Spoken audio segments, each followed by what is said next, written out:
Hi, in this session we are going to start a discussion about what it means to migrate your CI/CD pipeline from a monolithic approach to a microservice architecture. I'm Tracy Reagan. I am a microservice evangelist. I'm super passionate about what we have always called in the past software configuration management. I am the CEO and co-founder of Deploy Hub, and I also sit on the CD Foundation board as the general board member rep. I also am not new to being a board member because I also helped start the Eclipse Foundation. So I've been around for a while. I'm also a DevOps Institute ambassador, which is a ton of fun. In my spare time, I'm into horses, and yes, I ride a giant horse. So some takeaways from this session. First of all, I think it's important to understand that while I'm saying that your CI/CD pipeline will change, I want to emphasize that the continuous delivery pipeline will actually become more essential as we move to more frequent releases or to continuous release. In today's environment, we have the luxury of time to do some things manual, not so much in the future. For most organizations, microservices will have their own repositories and workflows. This will actually impact how you relate it to your CD pipeline. And configuration management will be lost as we move away from large monolithic builds to these small microservices. And the idea of linking and compiling and linking code is no longer the case, and instead we'll be linking things basically at runtime via loosely coupled microservices that talk via APIs. So yes, this is all about microservices. I think that most of us have understood now that microservices are something that is coming. It's not a matter of if you migrate, it's when. Some will migrate sooner than others. It's a pretty big growth market, and the reason why it has a pretty big growth market is because of the savings it offers at the data center level.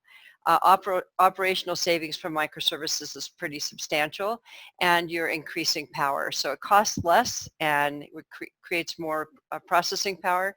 What could be better, right?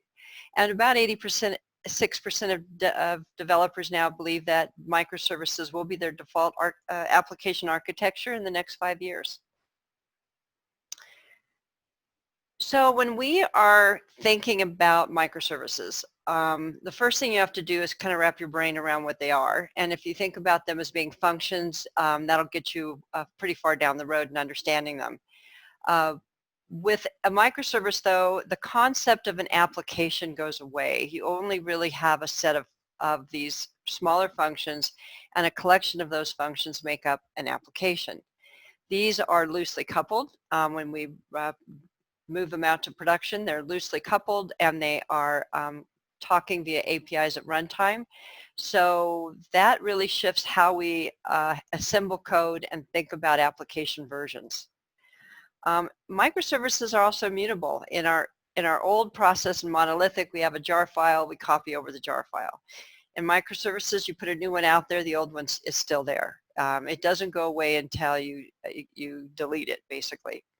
So you don't copy over the old one. And oftentimes what companies are trying to do is trying to manage these collections of microservices based on labels or namespaces. And it can get pretty confusing. And this is part of the complexity of microservices. And some of this complexity has to be solved within the way we manage a CI/CD pipeline. So if you think about the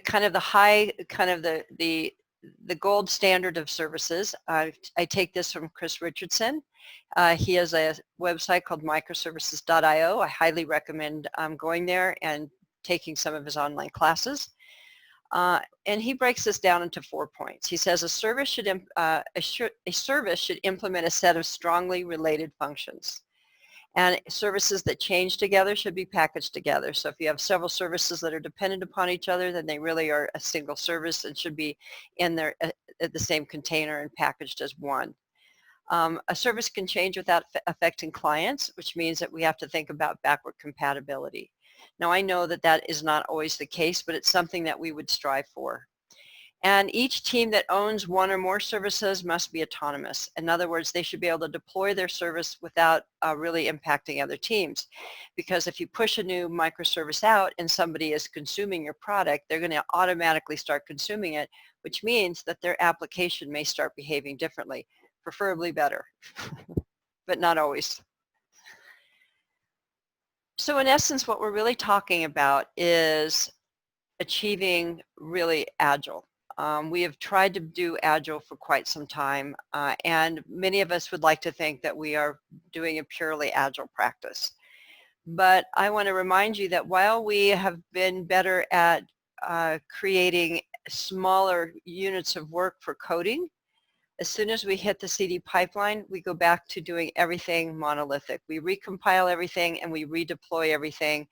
And in some cases, we might retest most of everything, because if something's been recompiled, there's always a belief that, well, you have to retest everything, even though only one small function changed. So we still are we're not really doing Agile, but microservices forces us to be Agile.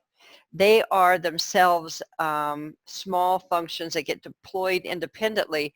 So unlike our monolithic world, where we may be doing Agile incremental changes to source code and compiling it on a regular basis to make sure we have a potential release candidate that's healthy enough to be pushed forward, it doesn't necessarily get pushed forward. Microservices will.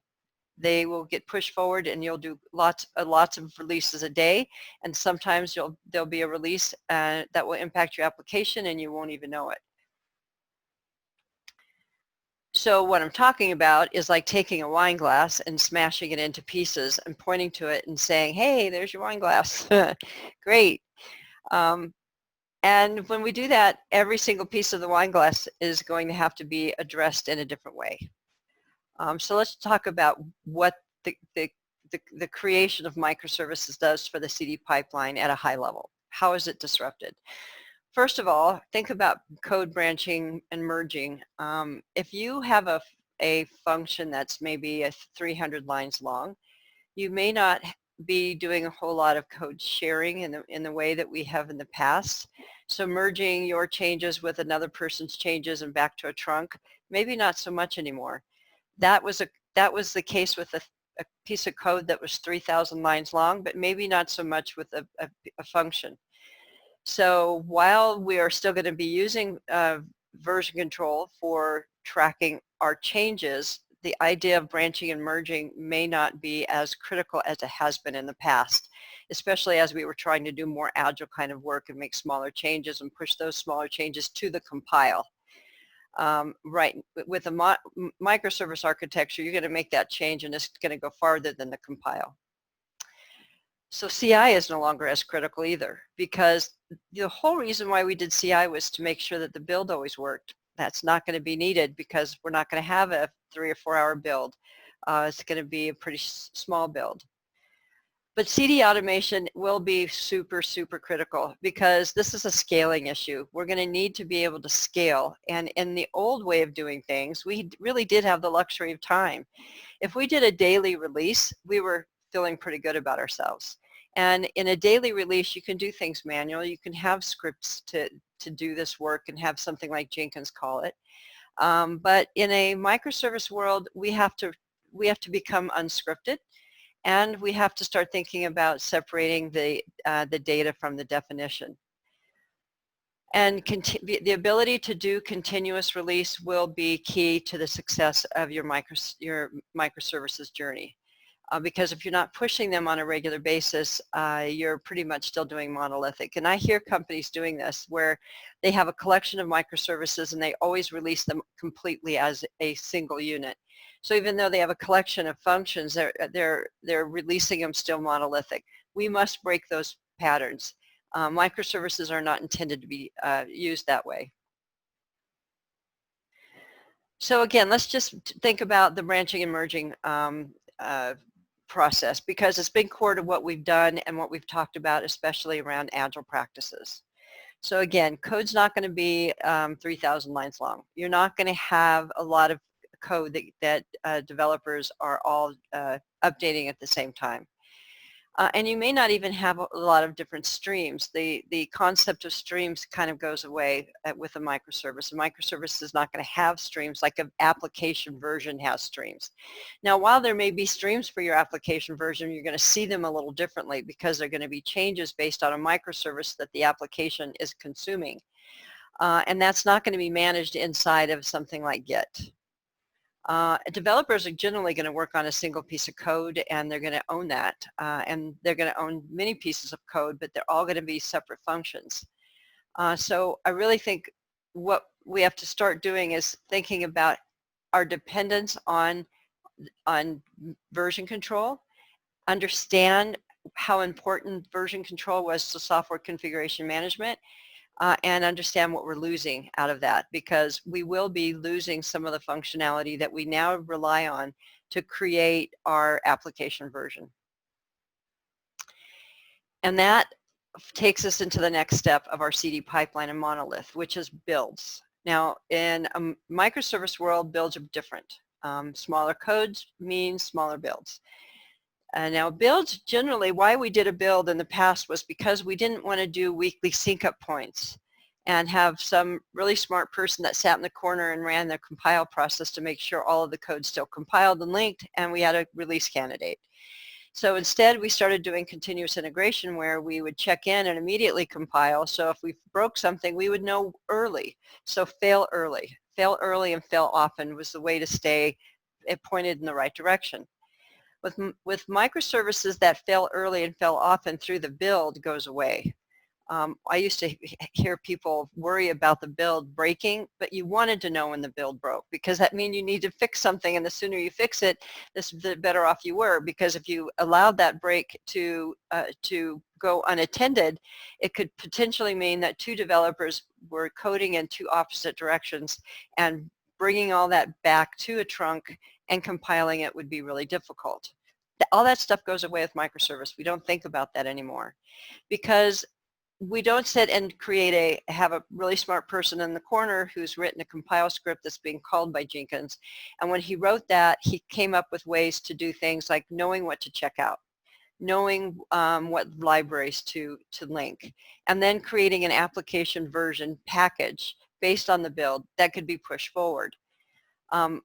None of that happens because no linking is done. All the linking is done now at runtime. And your new builds will be creating a container and registering a container.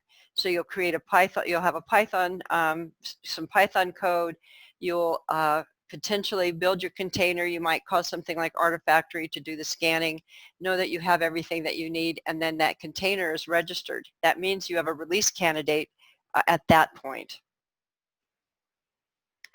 So if we think about what we did before, and I know all of you know this, we've been looking at it now for quite a few years. In the old world, we had a static application version. We did our software configuration management through the build. We pushed our new release from dev through test through production. And everything was being moved at the same time. So a full binary. It didn't matter if we were going from version 10 to version, or from version 8 to version 10. We just copied over the jar file, and that really solved the whole problem.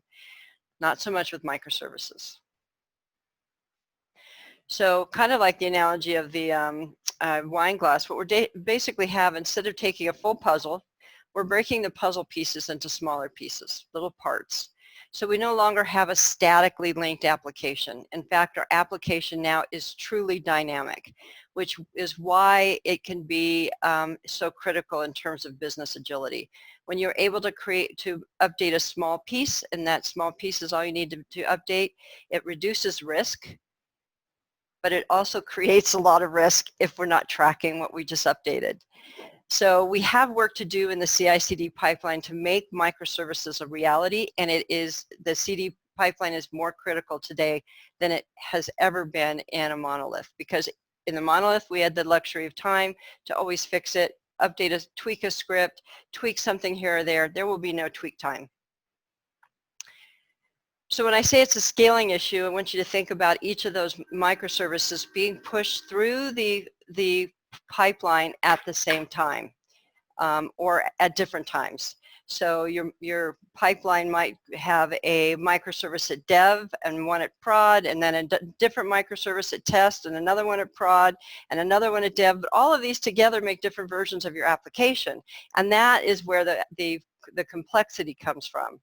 So microservices are deployed independently and across between teams. They're pushed out to different clusters. Your application is consuming these microservices, but you don't have the concept of an application version anymore.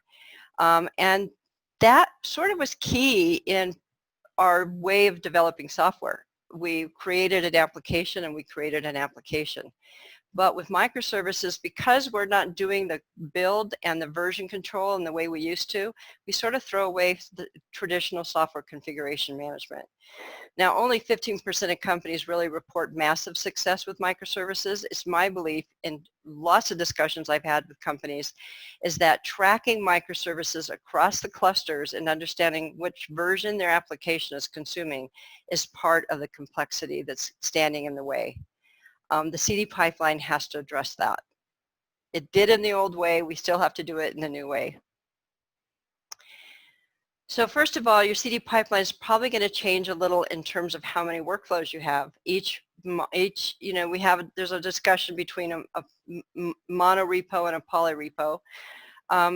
You should be able to do it both ways, but the point is the microservices got to be deployed independently. And if it's going to be deployed independently, it needs its own workflow. That's the essence of the purpose of a workflow, is to take a binary and push it out to production. And if it's going to be running independently, it needs to have an independence of a workflow of its own. And not every microservice is going to be equal. Some microservices are going to have higher risk factors and need a longer workflow, or a more stricter workflow where there may be more approvals applied to it. And other microservices, something that's a web component that can get pushed out really easy and it only impacts one application, might have a shorter workflow. So we have to start thinking different. And one of the ways we have to think different is think templates. So we have a collection of workflow templates that we might be able to push any workflow through. So you'll have a set of workflow templates that you will reuse. That's a new way of thinking about things, but templates and event-driven will be the new CD workflows in the future. So while CI becomes less critical, the concept of continuous delivery, meaning pushing these things independently, and the ability to do continuous deployment becomes the essential part of the puzzle. And to meet the demand, there isn't any way we're going to be tweaking this with scripts. It's going to have to be automated as much as you possibly can automate.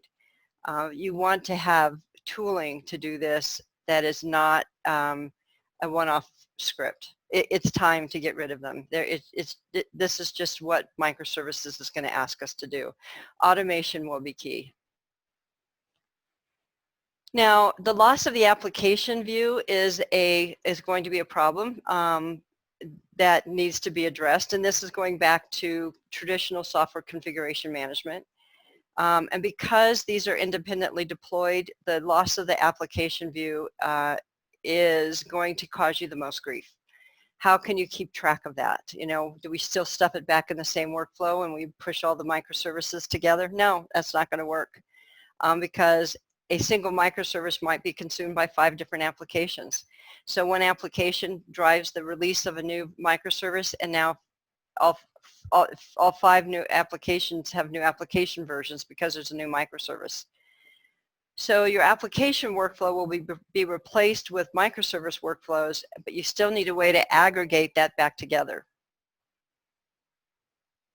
So we're really talking about configuration management, right?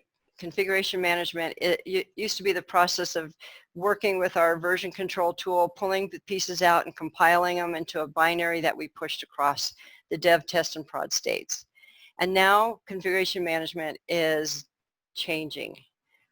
There are terms like haunted graveyards and Frankenstein clusters, questions like when do we deprecate, And these images of Amazon and Netflix are what we are all headed towards. Now, while these are cutting edge companies and have done a lot, you know, they've probably suffered more than they will admit, but both of them, you know, are considered technology companies, in part because of the work that they have done in really pushing a modern architecture. And every single one of those points is a separate function, and a collection of them makes up an application. It's kind of like looking out at the stars at night and not being able to see where the Big Dipper is. And what's really key here is that there are some pieces of the puzzle that we don't have anymore. We're talking about things like bill of material report. We don't have a bill of material report.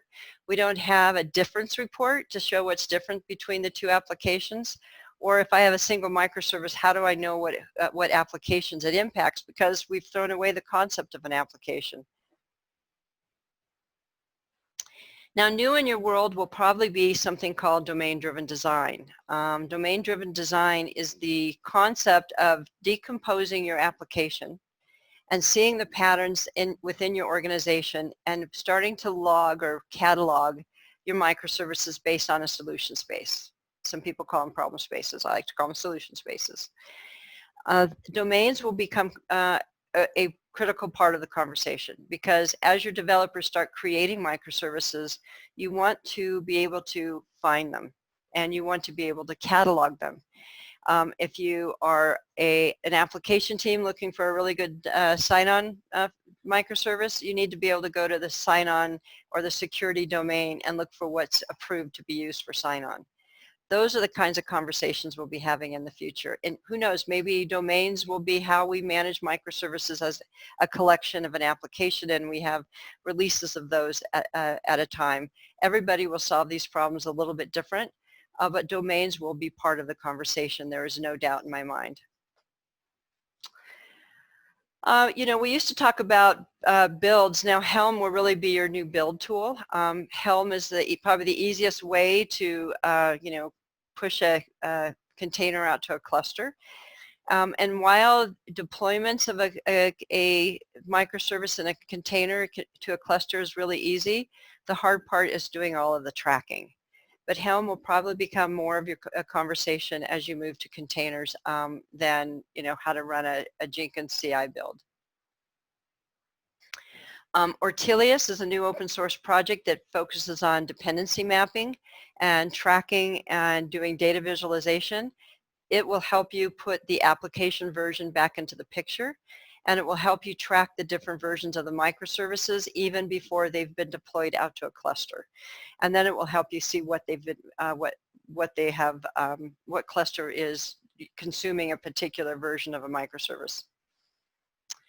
And then Istio. Istio is going to be a much bigger, and service mesh in general, it doesn't matter, it doesn't have to be Istio, it just seems to be the winner so far. But service mesh will be the one, will be a very important topic in the future, because it will change the way we see dev, test, and prod. While we might have dev, test, and prod clusters today, there may be a time in the future where we simply have a cluster, and Istio does the routing of the microservices that make up an application version that's servicing production or servicing dev or servicing test. And it does, you know, it will manage policies and do monitoring and feedback. So if we take a look at what your new CD ecosystem might look like, we start here. We have a change request gets initiated. We're going to do the same kind of code complete. At that point, we would register a new container, and that tells us there's a new release candidate. Tools like Ortelius is going to help us aggregate back the application, create things like a bill of material report or a difference report, track the impact of the microservices. We'll be hearing tools like Helm and Istio to manage the releases of those to the clusters. We're still going to have things like Circle CI and Tecton and Jenkins and Spinnaker orchestrating the process. We'll just have a lot more processes. And then the process will be repeated in, you know, however we do deployments to dev and test, we're probably going to do deployments the same way to production. And then we start all over again. We still have a continuous process. We just have a lot more work that needs to be done, and that's why the scaling and automation will be critical in your new CD ecosystem. Thank you so much for your time, and again, thank you to the folks at DevOps Summit Canada for inviting me. I so much appreciate the opportunity to stimulate thought. And certainly, if you would like to reach out to me, you can find me on Twitter at TracyRagan, or you can reach out to me on LinkedIn at Tracy-Ragan-OMS. And an email is easy, tracy@deployhub.com. Thank you, and I hope you enjoy the rest of the show.